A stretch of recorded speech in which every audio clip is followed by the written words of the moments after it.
Okay. Take a little more off of here.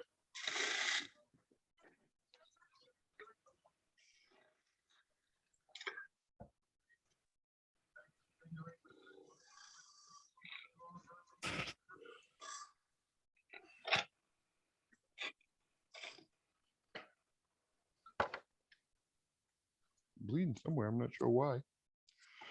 All right, so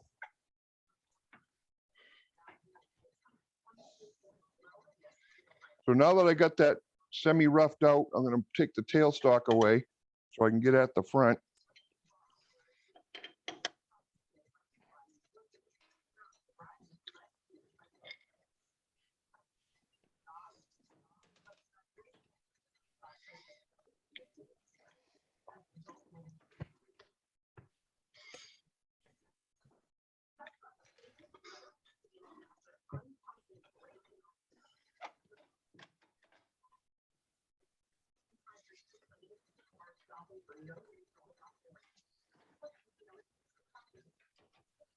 All right, so now I'm going to switch to the spindle gouge.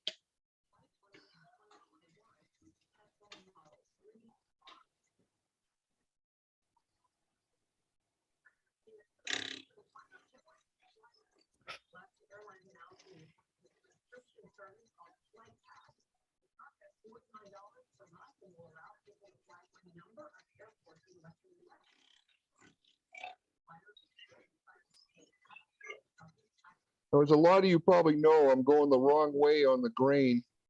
When you're doing an end grain piece, you want to go from inside to outside. But I do it this way, at least to get past the bark and get the thickness where I want, because I'm always afraid I'm going to knock the bark off if I go from the inside out.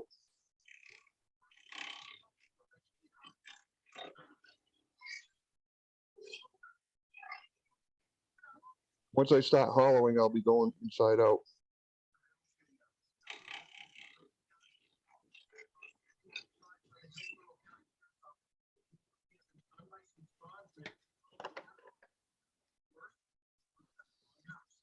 Okay, so we got that hole. That way I can hang it up when I'm not using it. All right, so I'm past the bark. I don't know if you can go to the end camera.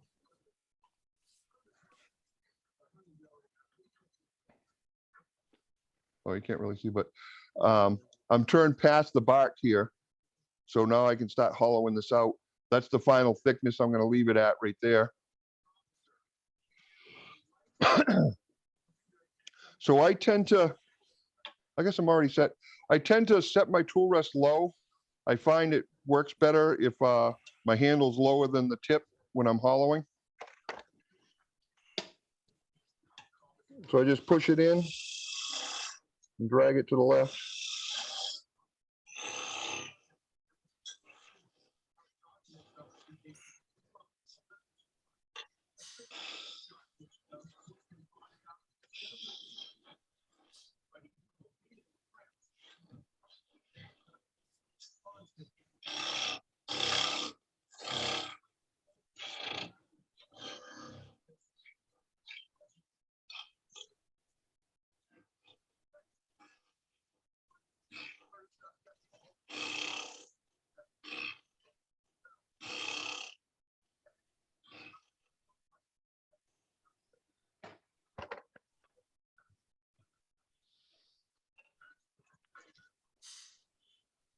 Okay. I'm getting there.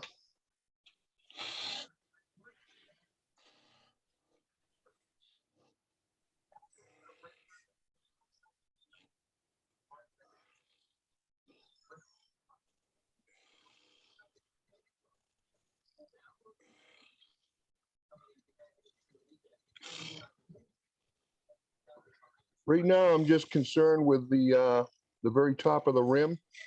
I want to get that thickness in relation to this outside pretty close, so I don't have to worry about going through.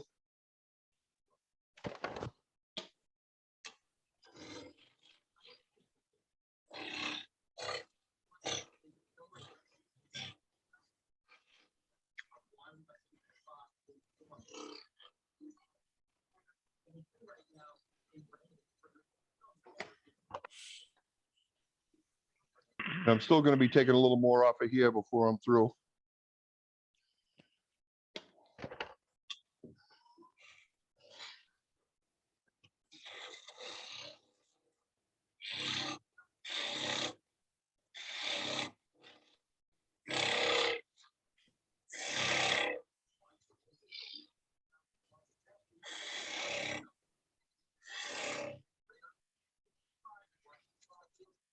Yeah, that's better. No wonder I couldn't see.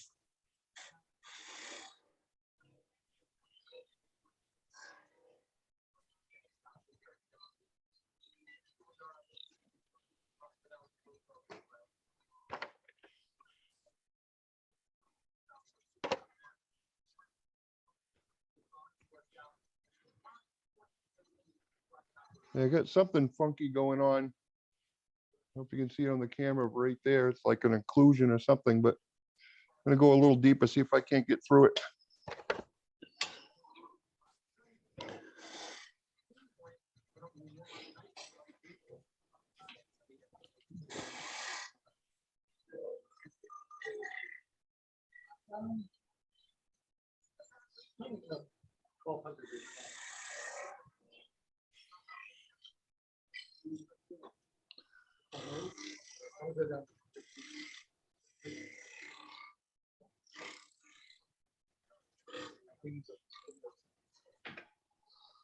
What about 2 grand?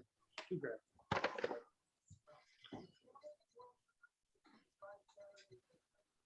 All right, so I'm gonna call that good.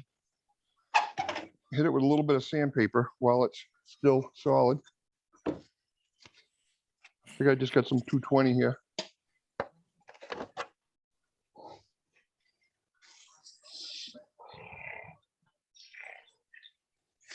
This is where you got to be careful.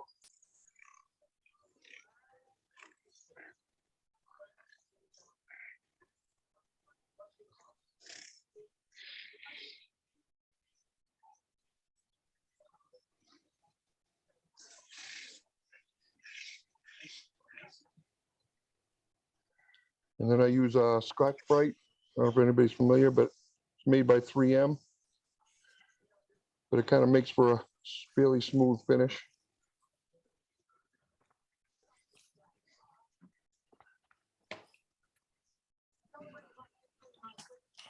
Okay. And then for these natural edge, I like to use, it's Howard's Feed and Wax. It's basically beeswax and orange oil, but it makes for a nice soft finish when you're done. Plus it doesn't have all those solvents that some of the regular like Danish oil and all that.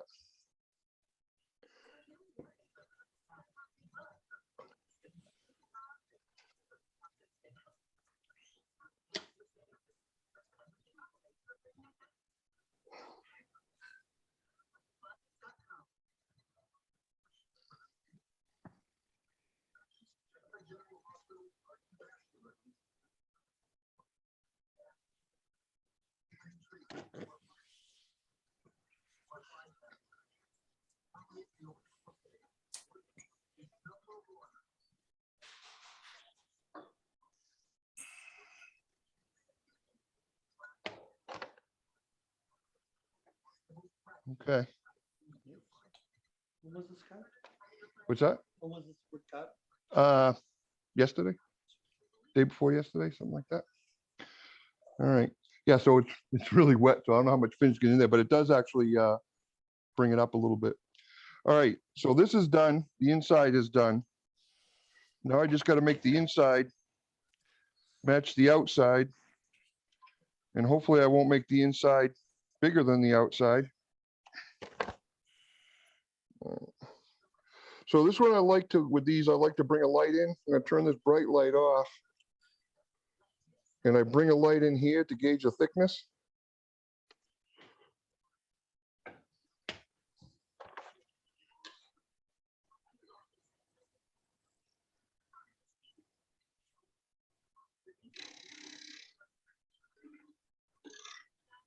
So the thinner you go, the brighter it gets. but it works great for gauging the thickness.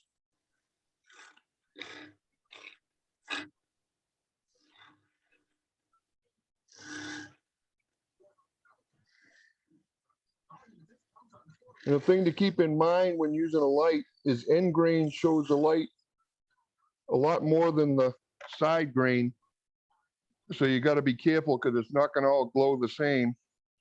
It's going to be a lot brighter in these end grain areas than it is on the side.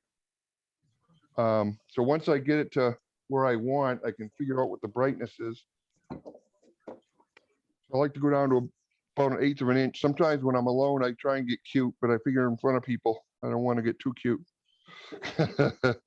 Try and get it like really thin, but so right now I'm about 1/4.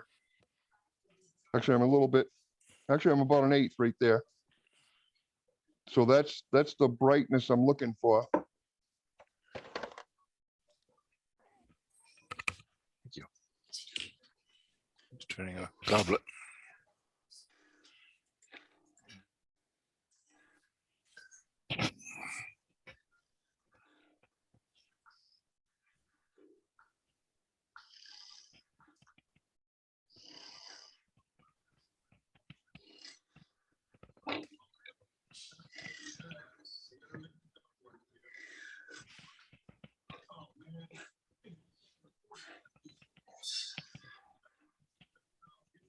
I think it's nice.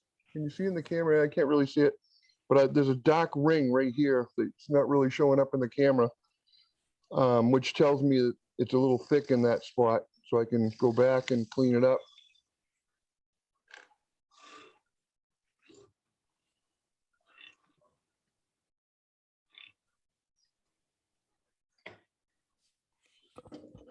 So I should be about 1/8 all the way down to here. We'll see. A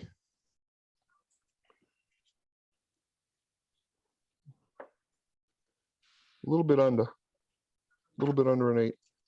So that's going to be close enough.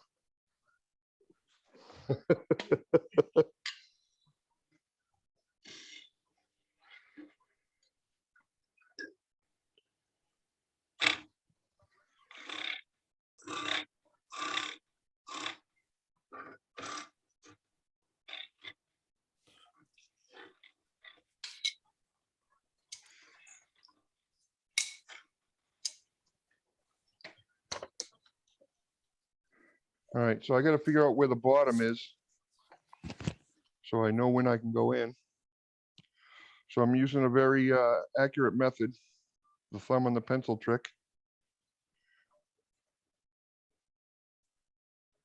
All right, so it looks like the bottom is inside. It's about there.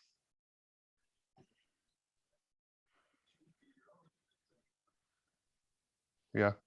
So before I start curving in, I'm going to have to go a little bit further than that.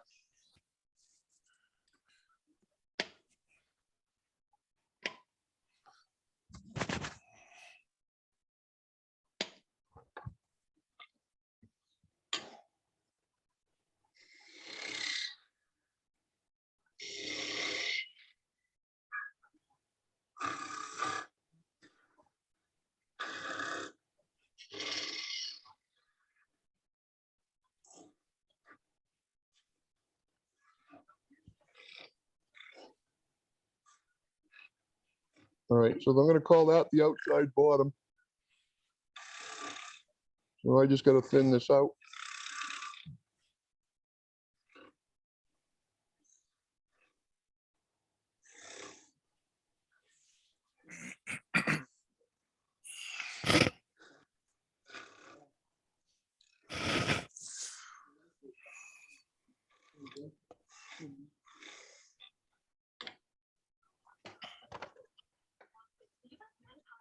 I'm going to check that one more time before I go right through.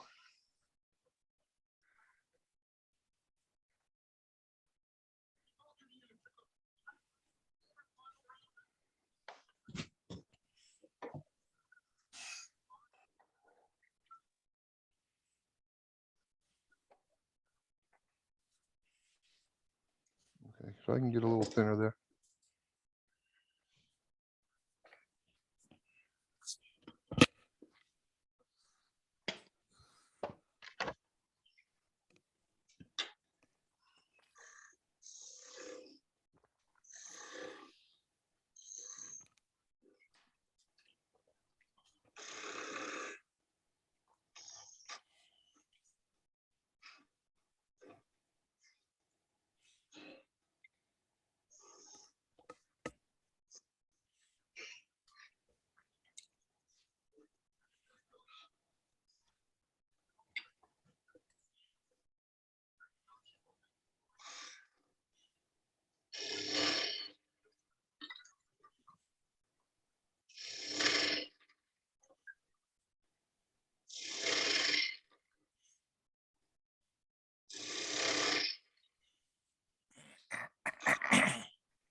one problem too with having this piece hanging off the sides. I can't get my, unless I have a little, you have a little short tool rest?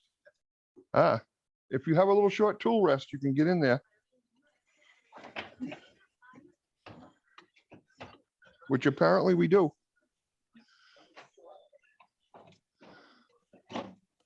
Ah, that's better. Thank you. I love these robust tool rests.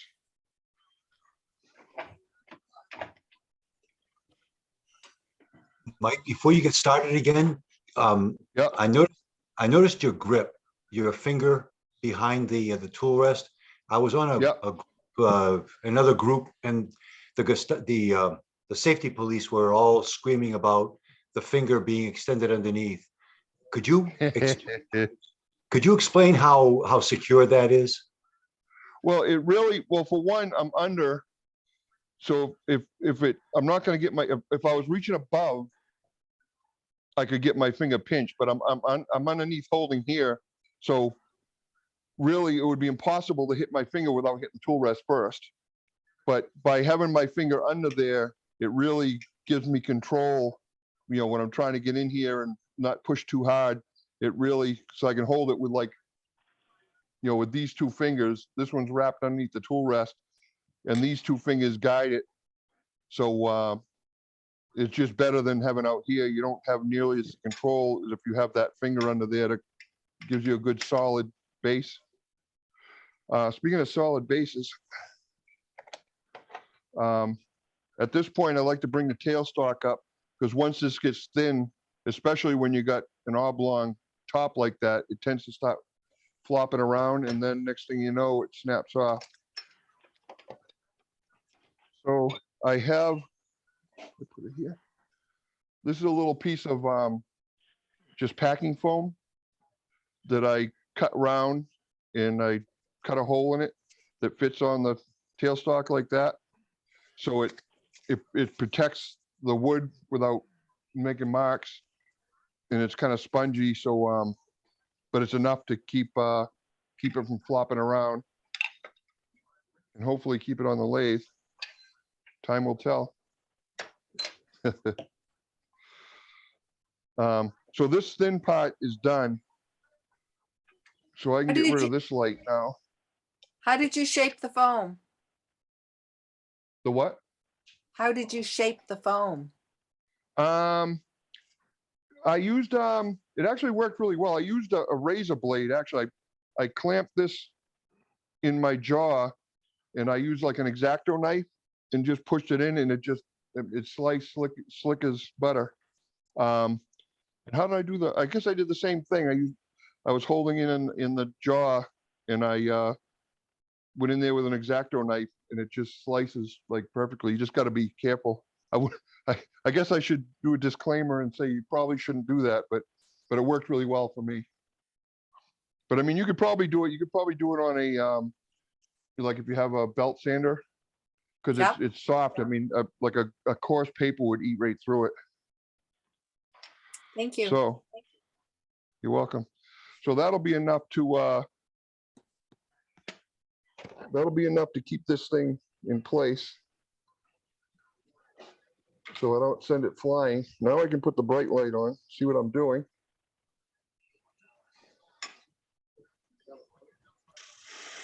See, so you see where my finger is here. There's no way I'm going to get my finger caught. Now, you definitely don't want to put it over the top, but underneath here, it just gives you a lot more control.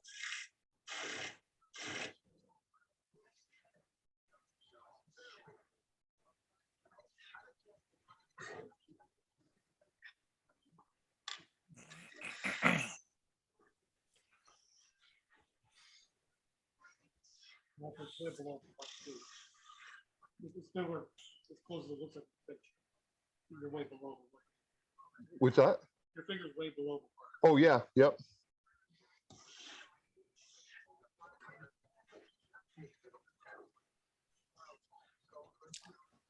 Well, probably before I get too thin here, I kind of forgot.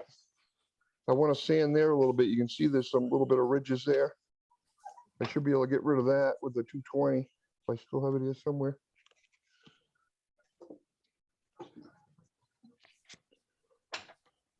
You definitely don't want to get your knuckles. I did something. I had a little blood going on there. It's no fun unless you're bleeding, right? But I don't know whether I caught it on something, but I didn't even feel anything. But so you just got to be real careful, especially with that flying jigsaw flying around there.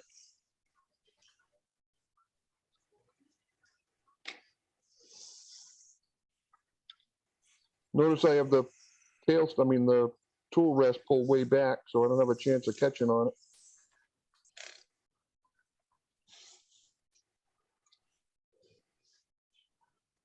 I usually don't go too crazy on these because they're more fun than anything else to do. And like I said, it can be a challenge depending on how funky that top edge is.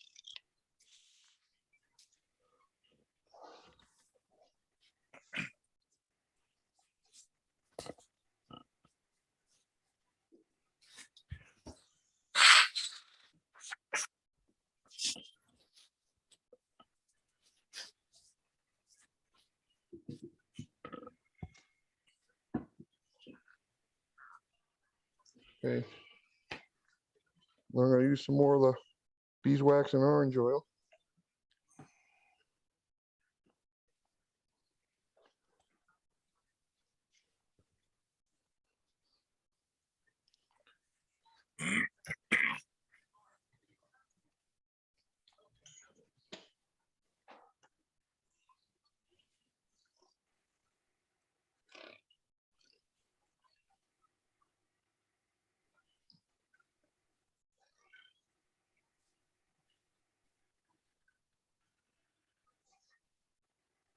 Always use paper towels. Don't use cloth. Because doing this, if something catches and you have a piece of cloth in your hand, you could easily pull your fingers in. Whereas this is just going to rip. Okay, close enough.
I find a skew for these spindles, you can make a much smoother spindle with a skew than you can with a gouge.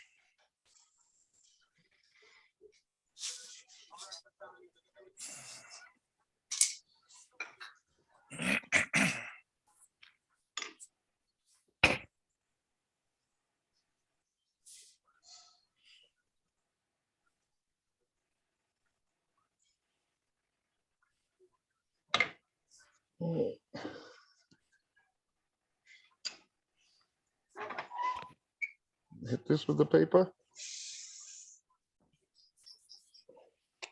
You can see that how much that thing's bouncing around now.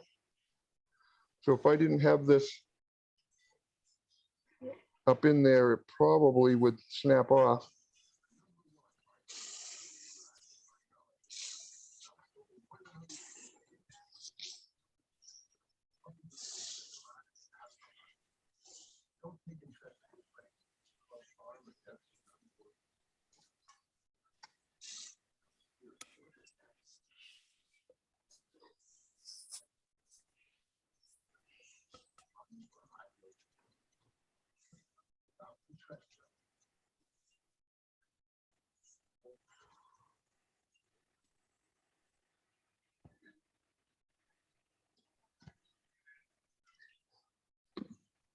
All right, a little bit of the orange goo.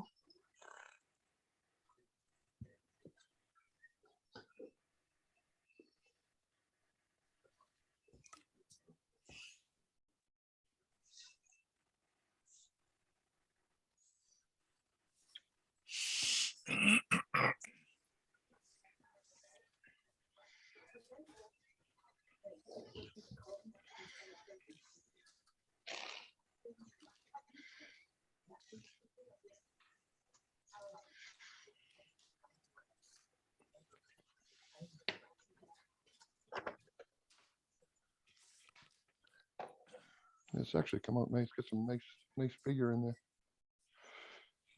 Okay, so now I gotta part it off.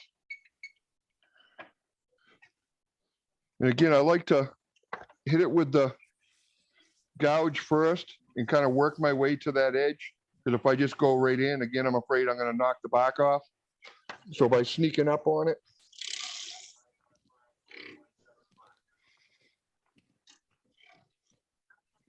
I think you have a better chance of keeping it on. And working close to the headstock, I like to switch hands. Because over here, you're kind of crunched into the corner. You just switch hands. Now you got plenty of room again. Mike, you said this stuff was just cut the other day? Yeah.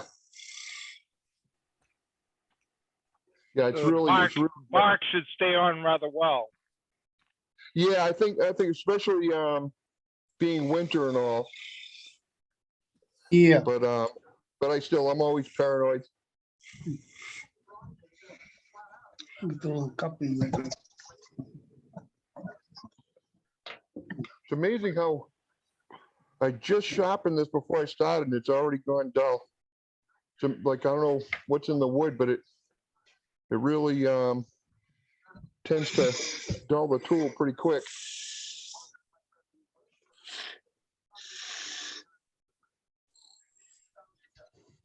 Now, what I try to do, this is a homemade thin parting tool.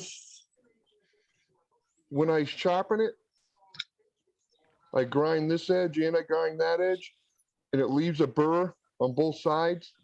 So when I'm under here, because typically when you're cutting off, you end up with a horrible finish on the bottom, but you can use that as a scraper.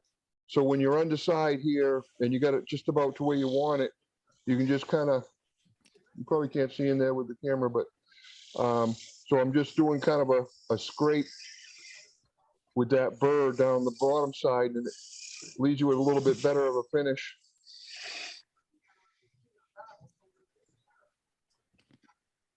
So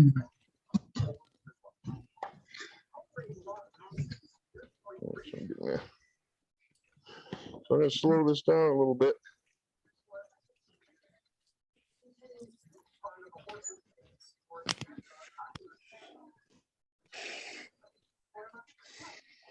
And I'm trying to get a little bit of an undercut there now so it'll sit flat.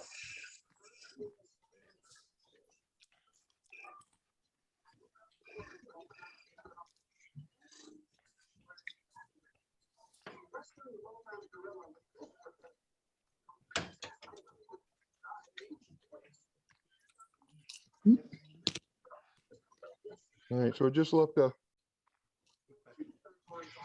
little bit of a, why am I? Oh, there we go. Just left a very little nub on there.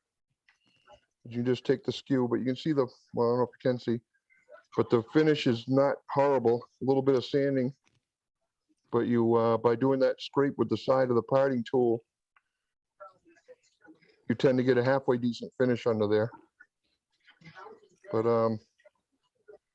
yeah, so Now, you get a little hanging. Can you with go to the the, extra- I don't know. Extra mass from where that hole is, will it tilt a little as it dries? It might, yeah. This one I just made straight. You can see it's right straight. Like I said, sometimes I'll purposely, when I'm doing the top here, I'll cut like at an angle this way. So this ends up being down. And then the same thing when I go to do the underside. So it ends up looking like it's drooping. The last one I did actually did the opposite. I kind of came in at an angle this way.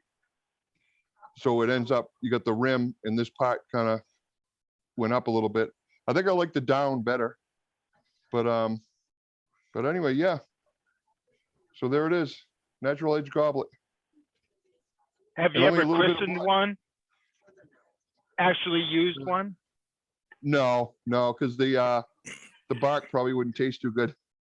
But I've had a few glasses of wine with this sitting beside me. Oh. Do you put But, captive yeah, rings? it's always. Mike, do you yeah, put sometimes I captive do. rings on them? Yeah, I have in the past. Yeah. I was telling Tom earlier, when I volunteered to do this, I hadn't turned one of these probably in a few years. So I didn't want to get too cocky. But like I said, I tend to like to go a little thinner too. But I figured my first demo for the club, I didn't want to like blow it up and everybody laugh at me, and then you wouldn't let me join the club. Now on the tailstock, the support piece, have you ever done wood with like a paper towel or something? Because Yeah, that's what I normally used to do, and then I ended up what did I buy? I bought something, and it came with a big sheet of this, like I don't know, it's like probably 1.25 inches thick. So I made these, but that's what I used to do. I just take a paper towel and fold it, evenly, and then just stick it in there, and then bring my tailstock up. It does the same thing. because the wood would keep it from distorting.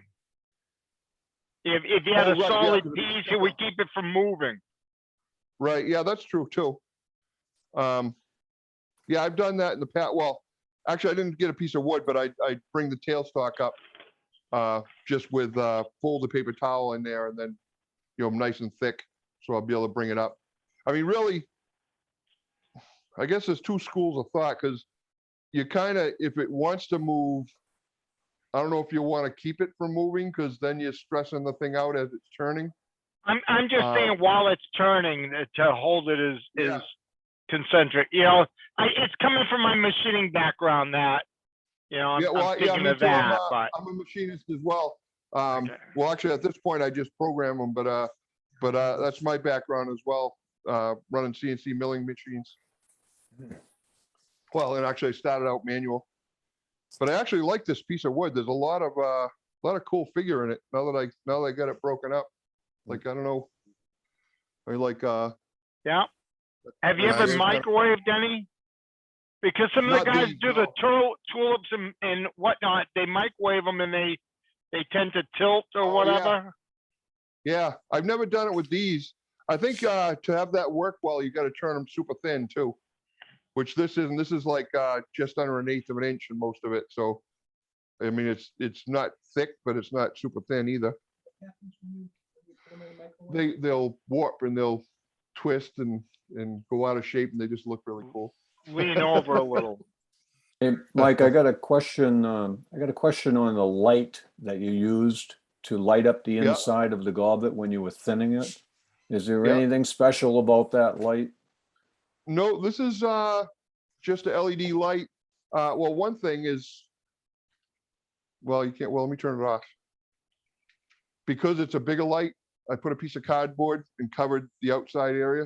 And so I it's see. just this, because I mean, if it was a bigger piece, I just use the whole light, but it's just an LED light. I mean, any light will work. This light would have worked. I mean, but it's super bright. I'm gonna have to ask Tom where he got this one. Wood turning one. Oh, really? Okay. Yeah, this is like super bright light, this one here. And it's got some distance on it too. Like even this far away, it really lights up the area really well. Factory second sale because they powder coated it wrong or something. Oh, really? Oh, no Yeah. kidding. Huh. Well. But Thanks. yeah. That was Was there any other- enjoyable to watch. Very nice, Mike. Nice job. Thank you. Yeah, very nice. Very And just for good. you guys, I bled a little bit. Marcel taught me how to aware. make, Marcel taught me how to add a captive ring to it. Uh-huh. Oh, there you go. Let me spotlight you, Jim. Yeah, I've done captive rings. What I've never seen anybody else do it. That's the People have interlocking mixed- ring. Oh, cool. Nice. How do you do the interlocking? You You know, you split gotta it? have magic, Magic, that's magic. That's magic. Magic, okay. Yeah. That Look, looks like a my- demo to me. Mike and I can't tell you how we do the interlocking rings. That's magic. That, Jim, that You do- definitely you looks do like a those wedding demo. goblets. Next month's demo. But the, Yeah, yeah. That takes more than an hour to make that. but We what can be I, patient. what I've done for captive rings, a lot of times, like people don't have you know, like a ring tool for doing the captive rings, or they try and do it with like a small little parting tool, whatever. So for a while, I started making captive rings, but I didn't bother making them round. I made them like a square section. Right. So I just do straight walls, straight front, and then I made a tool that was just like sort of like a hook and cut it Right. off straight. So you end up with a square Right. ring instead of a round section ring. And it's much easier to do when plus people look at it and say, wow, I never seen one like that before. That's good. Cut it Good out. idea. I'll have But to yeah, try that. but it looks kind of interesting because it's like just a square section Right. ring instead of Right. instead of the round ones. But yeah, that's all I got. The square ones, I think, probably would make the interlocking a little easier. Oh, it might, huh? Yeah. Don't tell them how you do it. No, absolutely not. Us magicians have to keep us magicians have to keep our secrets. That's right. That's right. April and May. Thank you. Good So, job. It was very- Thank you. Thank you I- very I That was much. enjoyable. Hell of a mess out of Tom's shop.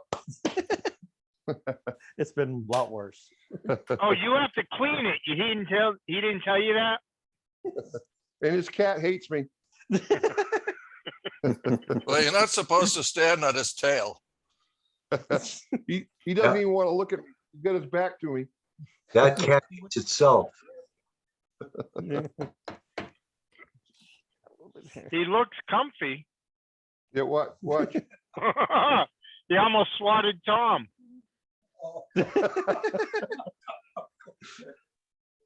Can you hear him? Her?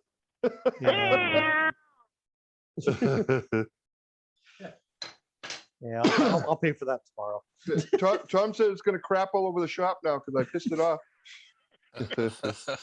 Well, this- the sawdust is kitty litter, isn't it? Yeah, there you go. So this is what I've been doing lately, doing little hollow forms. I didn't know that's whether they're gonna do nice. a show and tell, so I brought a couple. I just got my Powermatic hooked up. I've been here since November, and I've been turning on an old, 15, 20-year-old Jet Mini because I didn't have 220 to hook up my Powermatic, so I just got that hooked up like 2 weekends ago. Looks So- like a so I've been bocce doing- ball. No. Yeah, it's cherry burl. I left it pretty thick because there's all kinds of bark inclusions. So I was afraid it was gonna blow up. I mean, there's a lot of CA on there too, to just keep it together.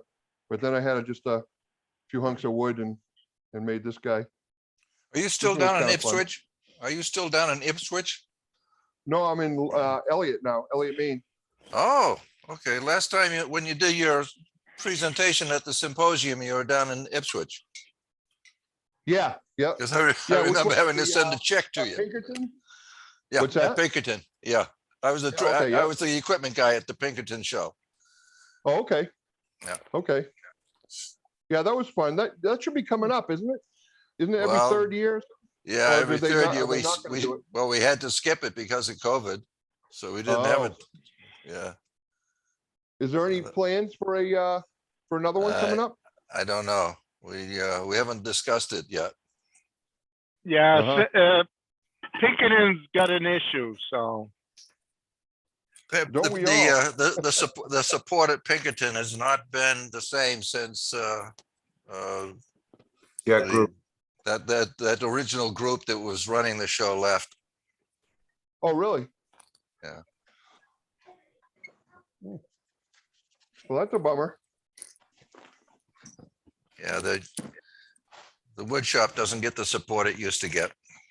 Yeah, well, that's too bad. It's always totally turning. Right, right. Yep, that's end of next month, I think. It's over in New Yeah, York, right? got a couple, yeah, Yep. yeah, in Saratoga Springs. Right. This? Yeah, I lost my ferrule off it. That's a Thompson steel, and I turned the handle. Bull gouge. Oh, I started with this bull gouge. That's also Thompson. Doug Thompson makes like the best tools. Possibly, yeah. That's okay. Yeah, I mean, you Yeah, can it all grind them depends. anyway. There's many ways to sharpen a gouge. I prefer like a bit of a swept back. Yeah, here's, that's one of mine. I sweep them back a lot. I like mine swept back. Did you get yourself some kind of a sharpening system? I have a Wolverine. Okay, yeah, that works. That's what I use. That's a bottom feeder. Yeah, this, I have a couple like this, but they're. How many people here have Thompson tools? About 20 of them. I've been noticing, I mean, and I'm happy for him. And I've met Doug Doug. many years ago, at, like symposiums. And you're just kind of coming on the scene. It's like now you can't watch a video on YouTube without somebody using Thompson tools. It's like everybody's using them. All the name turners seem to be using them, except of course the ones that have their own line of tools. Right. And even some of them are using his steel. Yep. In their handles and with their grind. and- D-way. That's a But Thompson. yeah, I can't go wrong with his tool. Um, Oh, that's not mine. Why, you think Tom will notice if I put this in my bag?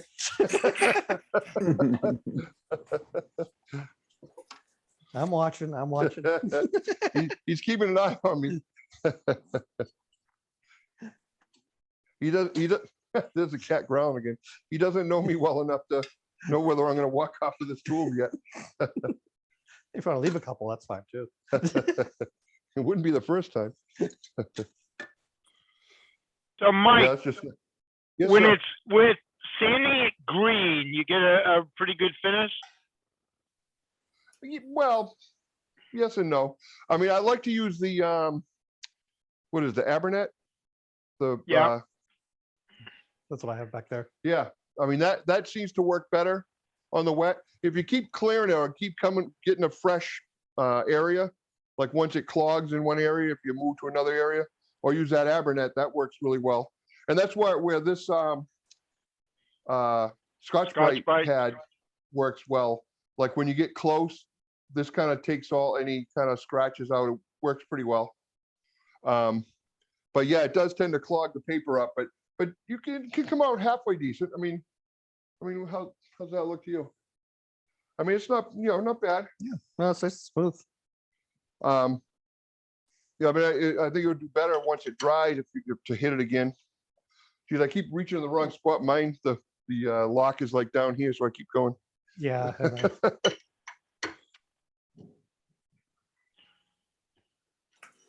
Well, thank you for doing the demo. It was enjoyable. You're Yeah, welcome. Thank very you. much. Yeah, thank you. It was good. Hopefully I didn't bore anybody. Oh, not at all. Haven't lost your touch, Mike. What's that? You have not lost your touch. Oh, good. Thank you. All right, this is yours. This is yours. All right, these hang out. I can go in there. Those don't fit. Oh. You should probably be better off with them. I got more room now that I've turned two of these. You want this last hunk to play with? Oh, You always make one take later? wood. It's up to you. Yeah, because I got plenty of this home, Sure. but you can do your own natural edge goblet. Sounds good. What Thank was, you. Mike, I missed the beginning. What was the wood you used? I believe it's maple. Maple. I believe it's maple. It was a tree that got, like an old dead tree fell down in my woods, and it hit a live tree coming down and broke a big branch off. It looks like maple to me. But the bark almost had an appearance of apple wood. No, it's definitely not apple. Yeah. It's definitely not apple. It's I believe it's maple. Did you ever hear about that application they have now to put your phone in it and tells you what the word? Oh, I've seen it. I don't know whether it really works like they show it, but Well, that's yours. Hey, Oh, hey, my Mike, I've got a non-wood turning question. What's, Yes? What's the cam that you're using for your employment? What cam? Mastercam. Okay, just curious. I use surf cam. Well, I've heard of that. Isn't that fairly inexpensive compared to like Mastercam's like, I don't know, like 13 grand for a seat or something, or 16 or something ridiculous like that. It's the same price. 3D, 16 grand. Oh, no kidding. Isn't that Yeah. crazy? Hey, I'll tell you, I've been at this 40 some odd years, and 25 years ago, I never thought I'd make what I make. But Yeah, they're getting funkier, but it's easier because you have technology. right. Yeah, it's crazy. I remember a place I used to work, first CNC machine I ever worked on, they had a old knee mill and they got a Prototrack retrofitted to a three axis. And I thought that was the most amazing thing, watching the thing do itself. It's like now it's crazy the stuff you can do. I was looking to get a job at this place, but and they had 9 axis machines. I mean, it's like you can't even fathom how that works. It's crazy. You know, you got a gimbal and you got XYZ, and then you got like a rotary cable, and it's crazy. If you got something I can, Oh, I'll take care of it. Don't worry. you sure? Yeah, I'll drag the strap back out. Oh, well then. This we can just throw away because it's just Yep. that it's not solvents or anything, so you don't have to worry about a fire. Jump on you. Famous When last I- words. Don't worry about the fire. Yeah, I probably won't be. I'm in Elliott. I won't be able to see it from my house. That's right. That's right. Now, what did I do with the bags? I got them over there. Yeah, we got the turnings in. Yeah, but that was the first time I ever did a demo on Zoom. It's like quite different. Well, it worked out well. The now, did you tape this? Is this going to go on the I did record it. You'll go on YouTube. on the Seacoast Yep. site? Yeah, I'll check it Yeah. out. I'll just see how stupid I look. Yeah, you look great. I started a little late. That's the only thing. What's So, that? I started a little late. Oh yeah, So- yeah. So usually Elliot does that, but he's not here tonight. All right. So, Actually, I should stop the recording at this point. oh,